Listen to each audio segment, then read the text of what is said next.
Ebyokwelinda by'amaanyi okwetoloola akakiiko k'ebyokulonda ak'ekibiina kya NRM ku Kyaddondo Road mu Kampala nga ssentebe w'ekibiina ekyo era omukulembeze w'eggwanga Yoweri Kaguta Museveni Tihabulwa agenda okuzza empapula ezimusobozesa okwesimbawo ku bwa ssentebe w'ekibiina ekyo n'okwatira ekibiina kya NRM bendera ku bwa pulezidenti mu kulonda kwa bonna okujja. Sabiti ewedde Mwai Museveni yakima empapula kakiiko k'ebyokulonda za mirundi ebiri okuli ezaagala okuddamu okubeera ssentebe w'ekibiina kya NRM mu ggwanga n'ezo ezimukkiriza okukwatira ekibiina ekyo bendera ku bukulembeze bw'eggwanga.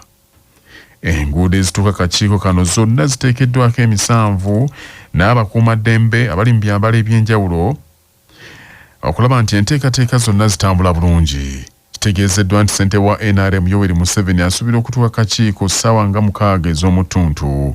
Mwai Museveni lwe yaddukira empapula yali ayogerako eri bannakibiina kye n'ategeeza nti mu kisanja kino amaanyi agateeka kumalawo enguzi ekifuuse ekizibu eky'amaanyi mu bukulembeze bwe.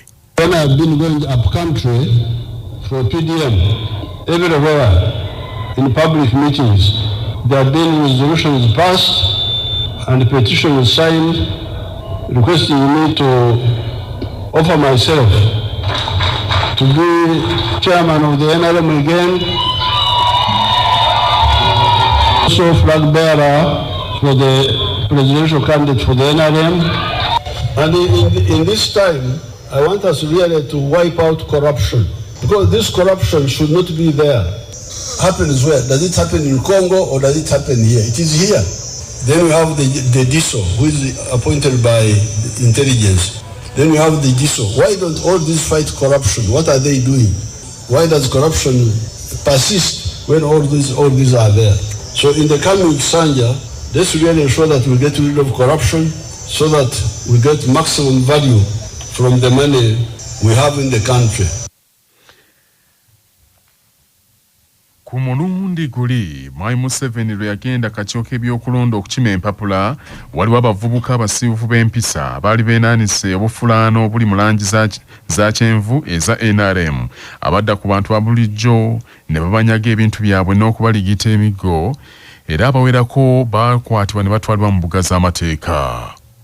Ensonda zitegeeza Kyabasa nti olwaleero ebyokwerinda binywezeddwamu ak'ensusso okutangira abavubuka ab'engeri eyo obutaddamu okukola ffujjo.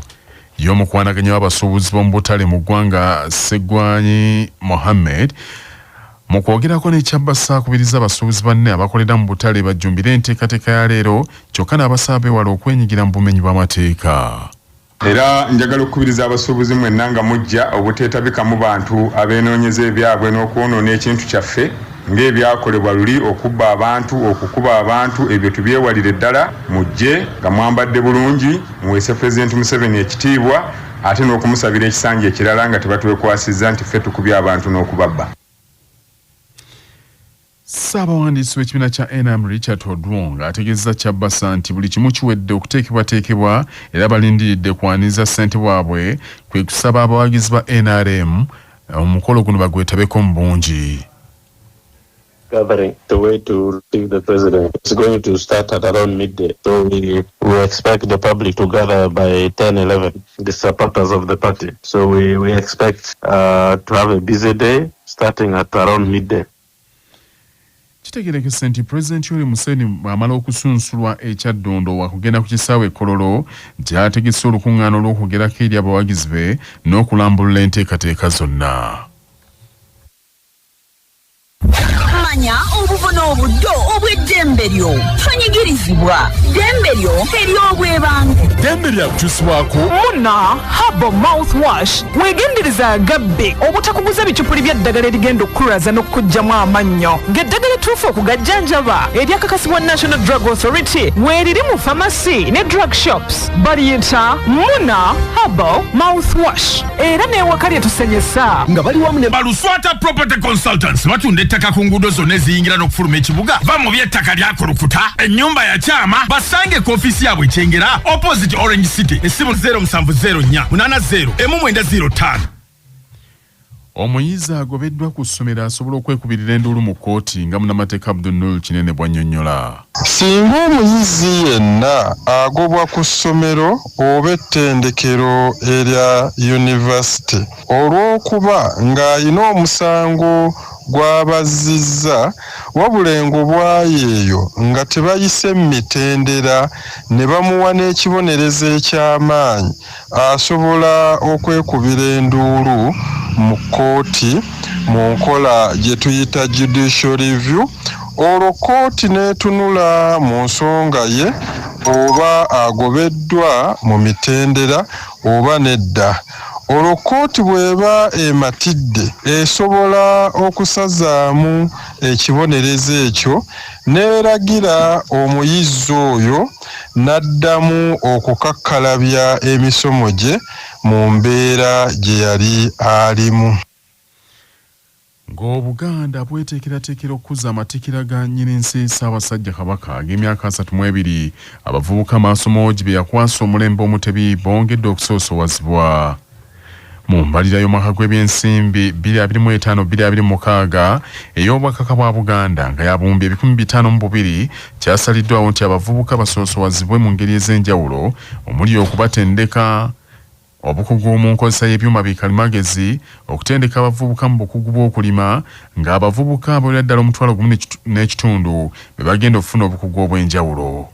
Katikkiro wa Buganda Charles Peter Mayiga bwe yali ayogerako eri abakiise b'olukiiko lwa Buganda yakitegeeza nti Ssaabasajja Kabaka kennyini yasiima abavubuka bongere okusoosowazibwa nga bafunirwa obukugu mu bisaawe eby'enjawulo gamba ng'okulunda, okulima, obwegassi n'ebirala.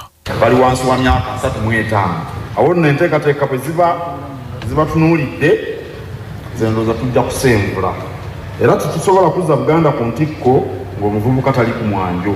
Kale tweteeketeeke okuwuliriza omuwanika nga bw'ateeseteese embalirira y'omwaka guno.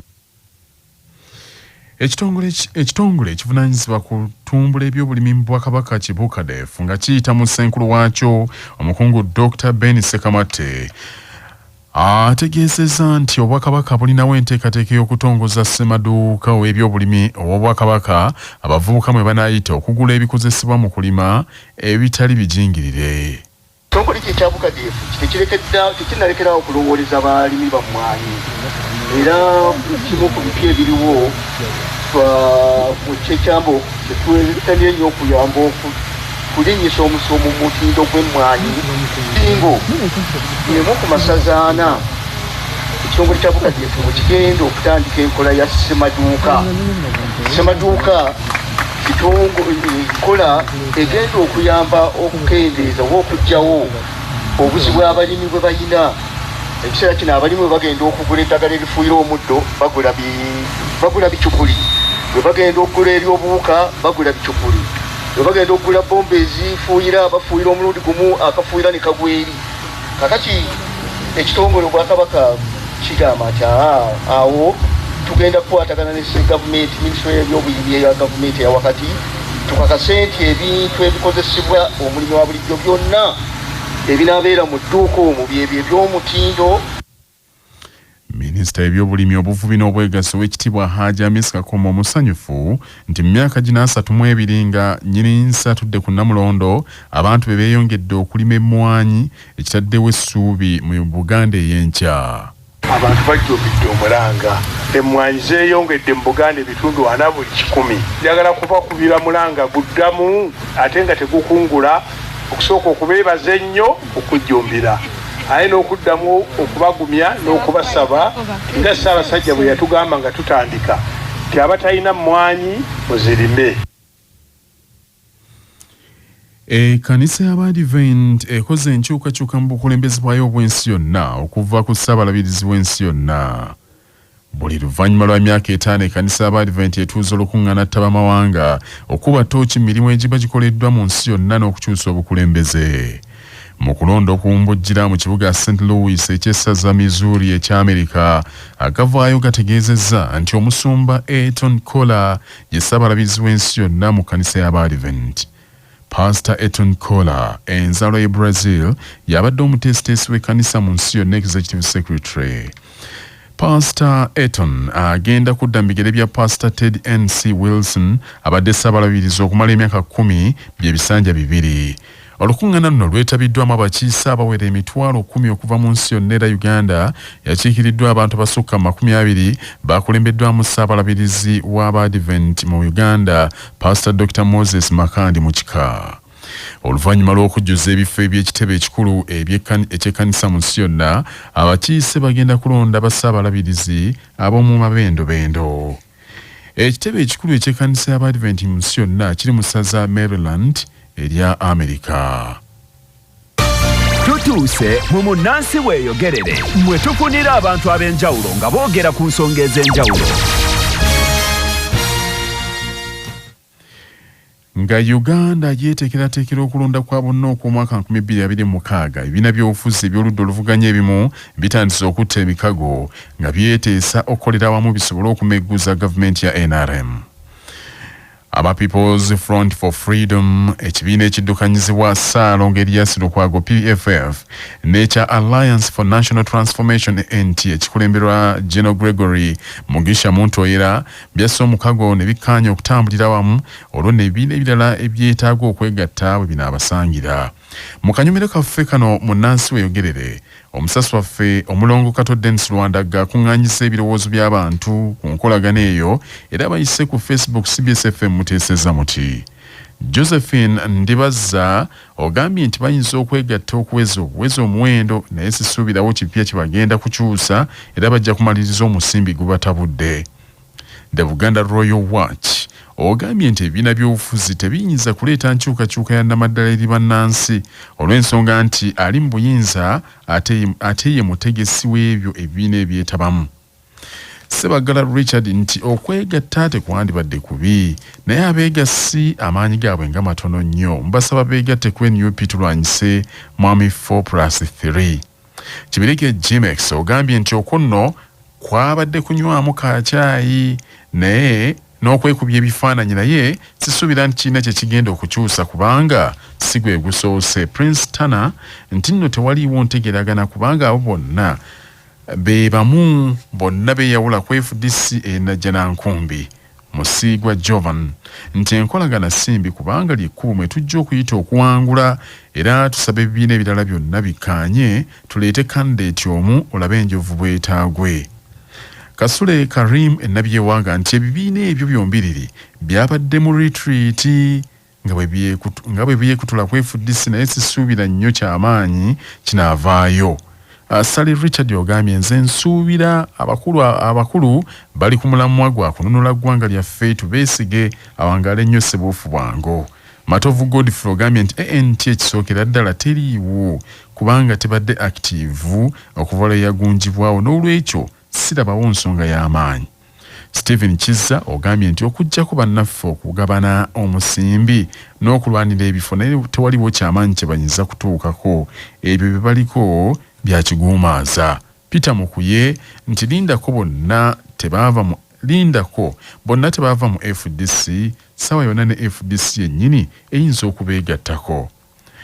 Mu bateesa balala mwe muli Nazwa Sharifa Erubya, Kanyike Frank, Edward Semmambo, Musungu Frank, Lubega Wahab, Gatako Sewandigi Robert, Cheyune Simon Peter, Setema Jona, Mutebi Nuldin n'abalala mwebali nnyo okuteesa. Abalala bayise ku WhatsApp eri 0703 275258 muteesezza bwe muti mu maloboozi gammwe. Swaga chadi chana mukako ndaba yenkola yandikoze ne bonna nga baluvu buli omu ayagala kusikangaza waliwo banamukuba akalu ng'agamba ebyo bivuddeko nze ku lwange. Kibuuka Mubaraka head teacher Luka ya madrasa Tinulu wane Kalungu. Singa byonna ebibiina byakolanga bwe bityo ne byegatta wamu kati singa tuyina tutuuse naye buli ekinajja kirwanyise ekiriwo tukubanga tukoota mu Galumonde. Senyondo Sadati niwe kigangazi bukoma nsimbi okwegatta ku bakulu bano tekwandibadde kubi naye obuzibu beerabira ensonga yabatwala mu paalamenti, beerabira obuvunaanyizibwa obw'abalonzi bwe baba bayisigirako kusookera ddala ne batandika okufokasinga ku mbuto zaabwe n'okulaba batya bwe beenyweleza mu bifo ebyo. Situwati Kayondo kuva e Butenga. Kyannaku nti buli wetubanga tunatera okusembeera okulonda wabeerawo ebintu nga bino ebigenda mu maaso era ebiteekebwateekebwa kusobola okutulowoozesa nti waliwo omupango gw'okuggyako gavumenti eno. Naye nze mu mutima gwange ndowooza byappa. Erikivagasi Munabulenga ndi wano Kata. Ekyo bannaffe kye bali mu kukola babikola kwadakata emyaka 25 emabega naye era bafundikira tebalina kye bagasseeko so batumalira biseera. Nze Ssekajja Julius Munyenga okugira Masaka City.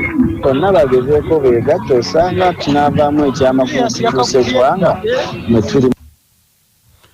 Bwabali nnyo okuteesa ku mulamu ogwo era ebirowoozo by'owulidde si bya Kyabbassa kababeera abaweereza oba abakulira Kyabbassa birowoozo by'abantu kinoomu nga bw'owulidde. Amawulire g'ebyemizannyo mu mawulire gaffe aga Kyabbassa Farmer gakutuusibwako Sedika Real Estate abatunda n'okugula ettaka ku nguudo ez'enjawulo mu Uganda yonna. Basangibwa ku Galuleba Building e Wakiso. Essimu noti 7 noti 2 339 377. Bali wamu ne Simba Pain Balm. Omutwe gwe gukuluma oba obulumi ku mubiri. Awakuluma simulawo Simba Pain Balm okakkanya obulumi. Musange mu matundiro g'eddagala gonna. Yakakasibwa National Drug Authority nga kwotadde amajani ga Lukoni vanilla tea gali mu akawoowo n'eddekende lya vanilla atabuddwa mu akatangawuzi akadalasiri ne ka rosemary okuwoomesa chai wo. Amajani ga Lukoni vanilla tea gasusse mu kuwoomesa chai w'amata so nga ate bw'okozesa amajani ga Lukoni vanilla tea ku chai omukalu obuwomi busukka maama. Empaka z'amasaza ga Buganda ez'omupiira ogw'ebigere ziddamu okuzannyibwa leero ku Lwomukaaga n'emipiira ebiri ng'amasaza gonna gatandika okuzannya omupiira ogwokubiri mu bibinja. Butambala yakuzuuzumba ne Kabula mu kisaawe kya KBSS ku ssaawa 10 ez'olweggulo era omupiira guno genda kuweerezebwa butereevu wano ku mpewo za Kyabbassa. John Semakula yalondeddwa okulamula omupiira guno ate nga Buvuma egenda kutunka ne Kyaddondo mu kisaawe Majjo ku ssaawa 9 ez'olweggulo era Jumba Solomon yalondeddwa okulamula omupiira ogwo. Enkya ku Sande ng'ennaku z'omwezi mukaaga Gomba yakuzannya ne Ssese mu kisaawe Kabula Soke era mu C. Henry yagenda okulamula omupiira guno. Busiro bambalagane ne Buddo mu kisaawe e Sentema nga Ibrahim Miro yaddiifiri kyokka mu mbeera y'emu kooki yakuzannya ne Mawugola mu kisaawe Kasambya. Julius Kasibanti yeddiifiri Singo Bazuzumbe ne Kyaggwe mu kisaawe eky'essaza Emityana nga Waswa Alex y'ow'okugulamula. Bulemeezi egenda kuzuuzumba ne Mawokota mu kisaawe Kasana. Ibrahim Sekanjako ye mulamuzi. Bwekula yakuzannya ne Bugerere mu kisaawe ekyamubende NTC. Kimayo Stephen yeddiifiri. Olwobuluuli bwefuke ne Busujju Emijeera nga Edward Sekanjako yalondeddwa okuba ddiifiri. Amawulire okuva ebweru w'eggwanga gakutuusibwako Kajansi Progressive Secondary School eweza Kajansi mailo 7 ku Lwentebe. Essimu noti 7 noti 6 emu 6 emu emu 6 nga bali wamu ne M-Chad Industries abakukolera M-Chad Black Tea amajani kawoomera ne M-Chad Muchuzi Mix akanzaali akazito yenva. Bisange mu maduuka gonna. Essimu noti 75 noti 668 4 emu. Omukulembeze wa Rwanda Meja General Paul Kagame akawangamudde nti wakuddamu ansambalire ku mugongo ng'enswa y'esogga eddwaniro singa gavumenti ya DR Congo tesse ekitiibwa mu ndagaano y'emirembe yakoleddwa nedda mu kuzannya obuzannyo bwa Jangu Nkwekule. Kagame yasinzidde mu kibuga Kigali mu kwogerako ne bannamawulire n'akikkaatiriza nti bwewaawo yasanyukidde nnyo endagaano y'emirembe Amerika gy'awumyemu omutwe naye akyabuusabuusa obanga ddala DR Congo nti eneegiwa ekitiibwa. Wiki ewedde Amerika yatuuza DR Congo ne Rwanda ne bassa omukono ku ndagaano tontabaala nga nange siri kutabaala era kyakkaanyiziddwako nti Rwanda eteekeddwa okuggyayo abajaasi baayo ku ttaka lya Congo baagiwadde ennaku 9. President Kagame alabudde nti Congo bw'eneegezaako okubasosonkereza bajja kujaanokuza maanyi. Omwaka guno olutalo olw'ekiyeekera lunyiitidde nnyo mu buvanjuba bwa Congo era abayeekera ba M23 bazze bawamba ebibuga nga banonda ekibiina ky'amawanga amagatte kibalumiriza nti bawagirwa gavumenti ya Rwanda newankubadde Rwanda ezze ekyegaana. Rwanda egamba nti ekigibeeza mu buvanjuba bwa Congo eruubirira kufutiza kibinja ky'abayeekera abahutu ekya FDLR. Gavumenti ya Congo ng'erumiriza nti gavumenti ya Congo yabaleka okwegazaanyiza ku ttaka lyayo. Newankubadde endagaano eyo yasanyukirwa nnyo, kyokka bamanyi ebifa munda babuusabuusa obanga ddala emirembe ginaabukala mu Congo, kubanga nti abajambula ba M23 beewolereza nti endagaano eyo yakoleddwa bo terina we bakwatirako.